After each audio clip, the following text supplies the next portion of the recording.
रऊफ साहब, जलसा स्वाबी में, लेकिन इस्लामाबाद के रास्ते और मोटरवेज के हवाले से ये खबरें आई कि रास्तों को बंद किया गया है। तो क्या हुकूमत को ये लग रहा था कि आप लोग स्वाबी से जो है वो ये तमाम तर जलसा में जो लोग मौजूद हैं शुरका, उनको लेकर आप लोग डी चौक की तरफ आ सकते हैं? थैंक यू नादिया, बहुत मेहरबानी। आपने अपने इब्तदाइया में फरमाया है कि जी पीटीआई के जलसे के बड़े चर्चे। अब मैं वो silence of the media is absolutely deafening, not a mention कि आज पीटीआई का जलसा है। उसके अलावा आपने खुद इब्तदाइया में फरमाया है कि मोटरवे बंद है, एक्सप्रेसवेज बंद है, जीटी रोड बंद है, पिशावर रोड बंद है। अब इत्तेसाद शिद्दत का खौफ तारी है इन लोगों के ऊपर। जब भी हमारा जलसा होता है तो इस शहर के शहर जो हैं लॉकडाउन हो जाते हैं, वर्चुअली मुल्क जो है वो लॉकडाउन हो जाता है। कभी ये हमारा प्रोग्राम नहीं था, ना हमने ऐसा कहा है, ना ही ऐसा प्रोग्राम था कि हम सवाबी से किसी और तरफ मार्च करेंगे। ये सिर्फ सवाबी में एक जलसा मुनक्किद किया जा रहा है आज, और उस जलसे के इख्तिताम के ऊपर हम आइंदा का जो लाएअमल है उस सिलसिले में एक करारदाद मंजूर कराएंगे, और वो करारदाद जो है वो पढ़ी जाएगी और आप लोगों को पता चलेगा। ये जलसा सिर्फ जलसा है, सवाबी में ही होगा और आज ही ये ख़त्म हो जाएगा। सही, लेकिन जो इससे कबल जो बयानात तहरीक इंसाफ के मुख्तलिफ रहनुमाओं के आए हैं, खुसूसन अली अमीन गंडापुर साहब ने भी कई दफ़े कहा कि स्वाबी में जो जलसा होगा उससे पहले मैं बता दूं कि सब कफन बांध लें सर पर, कपड़े भी लेकर आएँ, क्योंकि उसके बाद जो तहरीक चलेगी वो बिल्कुल एक it's like a final countdown sort of a thing. तो ख़ुद ये बयानात से जाहिर है कि फिर हुकूमत तो ये सोचेगी और उन्होंने प्रोटेक्ट करना है शहरियों को भी। बीबी, हमारी कोई पॉलिटिकल एक्टिविटी आज तक जो हुई है उसमें कोई एक शायबा भी वायलेंस का नहीं हुआ। कोई एक बता दीजिए, आप मुझे बता दीजिए, कोई नहीं हुआ। हमारी पॉलिटिकल एक्टिविटी इंतहाई पीसफुल होती है, बल्कि शायद ही इतनी पीसफुल किसी और पॉलिटिकल जमात की कोई एक्टिविटी होती हो। बाकी ये जो आप कह रही हैं final call and this and that, मेरी खुद अली अमीन गंडापुर साहब से बात हुई है, हमारी एक मीटिंग थी, उसमें उन्होंने कहा कि मैंने कोई ऐसी स्टेटमेंट नहीं दी है। हाँ, आइंदा का लाए अमल जो है वो हम ज़रूर देंगे, और जब ये पॉलिटिकल मोबिलाइजेशन कैंपेन जो आगे चलेगी तो आप देखेंगे कि इसमें शिद्दत आएगी, नॉट इन द सेंस कि कोई खुदा न ख्वास्ता वायलेंस होगा, बट जो लोगों की तादाद है वो इसमें बढ़ती जाएगी, और इसका हतमी जो हमारा ऑब्जेक्टिव है वो खान साहब की रिहाई है, और वही हमारा ऑब्जेक्टिव रहेगा। अच्छा, राना सनाउल्लाह साहब गुज़िश्ता रोज़ हमारे साथ इसी बैठक में थे। उनसे जब मैंने ये सवाल किया कि क्या वजह है कि तहरीक इंसाफ को एहतजाज की इजाज़त नहीं दी जाती, तो और इमरान खान साहब से मुलाकातों को इस कदर कर्टेल किया गया है, तो उन्होंने साफ अल्फाज में ये कहा कि जेल से बैठा अगर एक शख्स इंतशार फैलाने के लिए लोगों को इकट्ठा करना चाहता है तो हम जाहिर है कि ये नहीं होने देंगे। क्योंकि ये लोग इंतशार फैलाते रहे हैं, चूँकि ये लोग अपनी अदवार हुकूमत में अदलिया के ऊपर हमला करते रहे हैं, चूँकि ये लोग अपने अदवार हुकूमत में अदलिया को ख़रीदते रहे हैं, जस्टिस क़य्यूम हो या तारड़ साहब हों, जिनको के बाद में इनामन पाकिस्तान की सदारत भी तफवीज़ की गई थी, और बहुत सी और मिसालें हैं। चूँकि ये लोग एक डिक्टेटोरियल सोच रखते हैं, एक मौरूसी सोच रखते हैं, इसलिए शायद ये हर एक का जिनको शीशे में अपनी ही शक्ल नज़र आती है। हम कोई इंतशार ना फैलाया है, ना कभी ये हमारे मैनिफेस्टो का हिस्सा रहा है, ना ही कभी हमने इसका प्रचार किया है, ना ही हमारा कोई इरादा है। तो राना सना साहब को मेरा ख्याल है कि अपनी जो जो बुक ऑफ रेफरेंस बुक जो उन्होंने रखी हुई है उसको ज़रा उसमें उसकी जो गलतियां बहुत ज़्यादा हैं उनको तस्हीह कर रहे हैं उनकी, मेरा ख्याल है तो शायद ज़्यादा बेहतर तरीके से वो एक जेन्युइन पॉलिटिकल पार्टी जो है उसके अहदाफ को, उसकी इक़्तिदार को और उसकी जो जो उनके मोटिव्स होते हैं उसको समझने के काबिल हो सकेंगे इस वक्त इस हालत में, जबकि उनका जो सबसे इम्पोर्टेंट काम है वो ट्रंप के बारे में दिए गए अपने ट्वीट्स को डिलीट करें। वो सारी इनकी जो मिनिस्टर्स हैं इस वक्त वो काम कर रहे हैं पिछले 4-5 दिन से। पहले ट्वीट उसको चोर कहते थे, डाकू कहते थे, झूठा कहते थे, और अब वो ट्वीट्स डिलीट कर रहे हैं बड़ी तेजी से। और आपकी जमात जो है वो नौमुंतखब अमरीकी सदर डोनाल्ड ट्रंप को एक तरह से सेलिब्रेट कर रही है, और मुझे नहीं मालूम कि क्यों ये बार बार डिस्कशन भी हो रहा है कि एक उम्मीद की किरण जैसे जाग गई हो तहरीक इंसाफ में, क्योंकि हवाले आप लोग ये देते हैं कि उनकी इमरान खान साहब से बड़ी अच्छी रिलेशन थी। तो अच्छी रिलेशन कोई पर्सनल लेवल पर थी या एज हेड ऑफ स्टेट थी? देखिए, मुझे कहीं सेलिब्रेशन नज़र नहीं आई, अगर कहीं आपको सेलिब्रेशन नज़र आई है तो मुझे बता दीजिए। मैं भी जाके अपनी आँखों से देख लेता हूँ कि जो रऊसा पीटीआई सेलिब्रेट कर रही है। सेलिब्रेशन ज़रूरी नहीं कि कोई कहीं मतलब बाकायदा तौर पर कोई फेस्टिविटी हो, लेकिन जो बयानात हैं उससे ये लगता है कि आप लोगों की नहीं, उम्मीदें जो हैं वो बहुत ज़्यादा हाई हैं उनसे। देखिए हम हमारी कोई उम्मीदें किसी के साथ नहीं हमने लिंक की हुई। खान साहब की एक स्टेटमेंट भी आज आई है, उन्होंने कहा है जी कि इस मुल्क में जो तब्दीली का अमल है वो इस मुल्क का अपना अंदरूनी अमल है, इसको हमने आगे ले जाना है।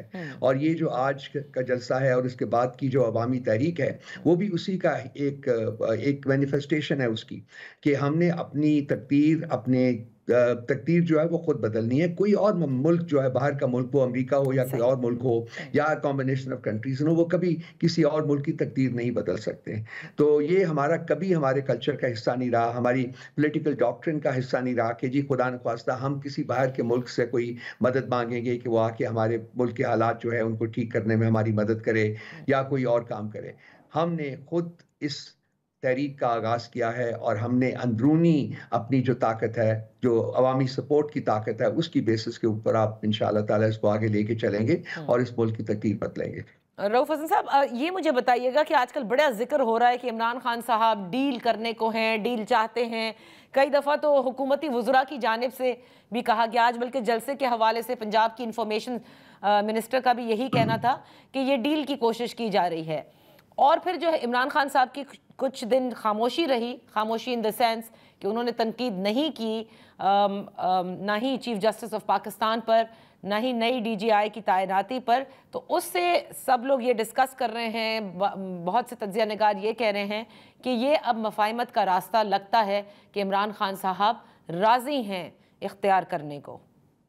डील करने वाले लोगों को हर शख्स डील करते हुए नजर आता है। नादिया बीबी, अगर खान साहब ने डील करनी होती तो वो 1.25 साल से ज़्यादा तरसा जेल में क्यों काटते, आप ये बता दीजिए। हमारे पास तो पहले 2-4 दिनों के अंदर ऑफर आ चुकी हुई थी जी कि आप भी बाकियों की तरह जाइए, घर बैठिए, आराम कीजिए और फिर हम आपको वापस ले आएंगे जब मुनासिब समझेंगे आप।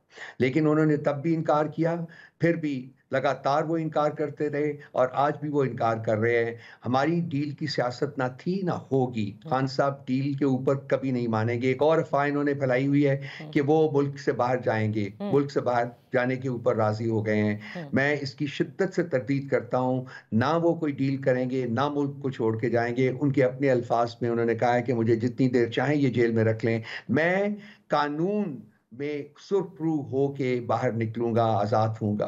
और यही एक रास्ता है जो उन्होंने चुना है, यही रास्ता है जिसकी कि हम पैरवी करते हैं as a political party and as individuals. तो रऊफ साहब, डील की और बाहर जाने की पेशकश क्या अभी भी खान साहब को हो रही है?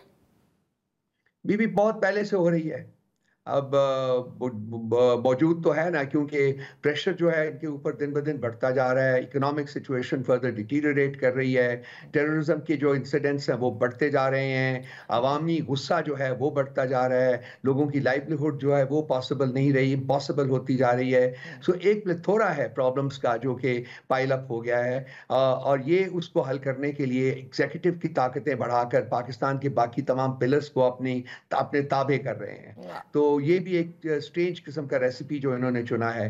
सो पाकिस्तान में अगर कोई जमहूरियत की कभी 1% बात भी कर लेता था तो मेरा ख्याल है कि अब इस 26 कॉन्स्टिट्यूशनल अमेंडमेंट के बाद वो भी कंप्लीटली खत्म हो गई है। हम लोग we are a proper autocratic country. जमहूरियत का सिर्फ फसाद है जो हमारे पास मौजूद है, असल में एक ऑटोक्रेसी है जो कि इस मुल्क में इसको आगे ले जाने की कोशिश कर रही है। तो इन सब कानून साजी और तरमीम के बाद आपको लगता है कि हुकूमत एक कंफर्टेबल पोजीशन में तो है, लेकिन ये एक तवील मुद्दती हुकूमत होगी? बिल्कुल नहीं लगता जी ऐसे। मेरा ख्याल है कि ये तरमीम करने के बाद ये हुकूमत पहले से ज़्यादा कमज़ोर हो चुकी हुई है, क्योंकि लोगों को सब बिल्कुल क्लियरली नज़र आ गया है। इनका खोखलापन जो है वो सामने आ गया है। कोई हुकूमत जो है वो अगर अवामी मैंडेट की बेसिस के ऊपर हुकूमत में आती है तो वो पावरफुल हुकूमत होती है, वो एक लेजिटिमेट हुकूमत होती है, वो एक रेलिवेंट हुकूमत होती है और उनको ऐसी तरामीम करने की ज़रूरत पेश नहीं आती कि जी पाकिस्तान का हर इदारा जो है इनकी अपनी ज़ात के अलावा उसको अपने ताबे काबिल कर लिया जाए। और जब कोई बंदा, कोई हुकूमत ये काम करते हुए नज़र आएगी, तो please take it from me कि वो हुकूमत बहुत कमज़ोर, बहुत खोखली हो चुकी हुई है, जो कि इस वक़्त इस हुकूमत का भी हाल है। ये डिटीरियरेट कर रही है हर दिन के साथ, और मेरा ख़्याल है कि अनकरीब अपने अंजाम तक ये पहुँचेगी, ये और लास्ट नहीं कर सकती है ज़्यादा अरसा। अच्छा, आपने क्योंकि टेररिज्म का भी जिक्र किया, आपकी नज़र से भी गुजरा होगा कि आज अता तारड़ साहब ने बाकायदा क्वेटा में होने वाले उस अफसोसनाक सुसाइड ब्लास्ट के हवाले से कहा कि ये वही लोग हैं जिनको इमरान खान साहब वापस लेकर आए थे, वो आज इस तरह हमले कर रहे हैं। इमरान खान साहब वापस नहीं लेके आए थे, रियासत ने फैसला किया था कि उनके साथ नेगोशिएट किया जाए, उसमें रियासत के तमाम अदारे शामिल होते हैं, किसी एक बंदे का ये काम नहीं होता। और आप देखिए कि इमरान खान साहब जब हुकूमत में थे तो क्या ब्लास्ट हो रहे थे, क्या टेररिज्म हो रही थी इस किस्म की जो कि अब हो रही है। हर दिन कोई ना कोई इंसिडेंट होता है, कोयटा में हुआ है।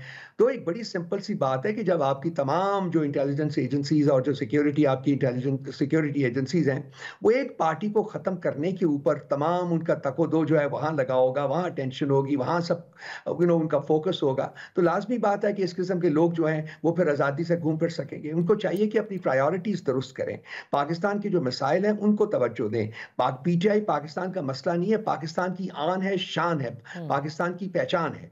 पीटीआई जो है वो ख़त्म नहीं होगी, ये जो मर्ज़ी कर लें, इन्होंने ख़त्म होना है। मैं पॉलिटिकल सेंस में बात कर रहा हूँ। ये पॉलिटिकल कॉप्सेस हैं, ये जो सियासी लाशें हैं जो कि फिर रहे हैं। अब ये बहुत कम अरसे के मेहमान हैं ये, और आप देखेंगे कि किस तरीके से ये अवाम के गुस्से को बर्दाश्त नहीं कर सकेंगे जिस हिसाब से अब सामने आएगा, और ये भागने पर मजबूर होंगे। कुछ लोग तो ऑलरेडी भाग गए हैं अभी भी। अच्छा, दो अदर बाप बेटी तो भागे हुए हैं। अब पता नहीं बाप जो है वो वापस आएगा, क्योंकि उसको तो मसनद इक़्तिदार पर बिठाने का प्रॉमिस किया गया था, लेकिन वो नहीं हुआ। और जो साहिबजादी हैं, हाँ, उन्होंने चीफ मिनिस्ट्री थामी हुई है, लेकिन मेरा ख्याल है कि वो भी मेरा ख्याल है कि वो भी जो उनको भी नजर आ रहा है, they can feel the things which are likely to come in the next few weeks. तो इसलिए वो भी मेरा ख्याल है कि अपने बाहर के जो घर हैं, उनके बाहर की जायदादें जो हैं उनको संभालने के लिए बाहर गई हुई है। अब देखें कि कब वापस आते हैं लोग। This is very surprising for me, क्योंकि नेक्स्ट कमिंग वीक्स के अंदर ऐसा क्या होने जा रहा है। हुकूमत तो बड़ी कंफर्टेबल पोजीशन में है, वो जैसे कि आप लोग जिस तरह से 26वीं आईनी तरमीम का जिक्र भी करते हैं, तनकीद तो हुकूमत पर यही है कि अपने आप को मजबूत करने के लिए उन्होंने तमाम तर जुडिशरी को भी एग्जीक्यूटिव के अंडर कर दिया है। What is coming in few weeks? I fail to understand. ऐसा क्या होने जा रहा है कि आपको लगता है कि मरियम नवाज साहिबा भी शायद वापस ना आए और नवाज शरीफ भी वापस ना आए?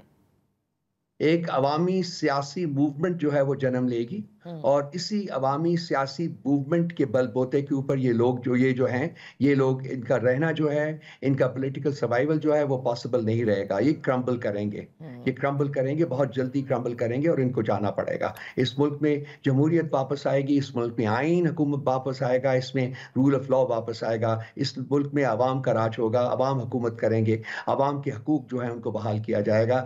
अवाम के हकूक, उनको अवाम अपने हकूक से डिप्राइव करने के साथ रियासतें जो है वो सर्वाइव नहीं कर सकती हैं। बिल्कुल यही आलम जो है इस वक्त पाकिस्तान का है, और पाकिस्तान एक तेज चेंज की तरफ, एक ड्रास्टिक चेंज की तरफ बहुत तेजी से बढ़ा है।